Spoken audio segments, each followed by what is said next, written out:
কোন রকম হস্তক্ষেপ করব না। একই সঙ্গে অনুরোধ করছি, আইন মেনে মিছিল করুন।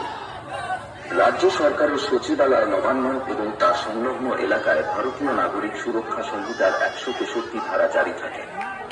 এই ধারা অনুযায়ী সংশ্লিষ্ট এলাকায় 5 বা তার চেয়ে বেশি মানুষের একত্রে জমায়েত আইনত নিষিদ্ধ।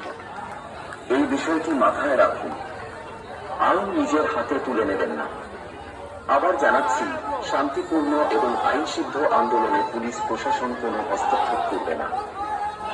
যারা মিছিলে অংশ নিচ্ছেন তাদের পুলিশ প্রশাসনের তরফে জানানো হচ্ছে, শান্তিপূর্ণ আন্দোলনে আমরা কোনো রকম হস্তক্ষেপ করব না।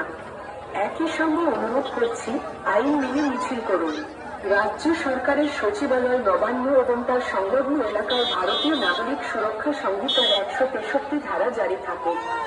এই ধারা অনুযায়ী সংশ্লিষ্ট এলাকায় 5 বা তার চেয়ে বেশি মানুষের একত্রে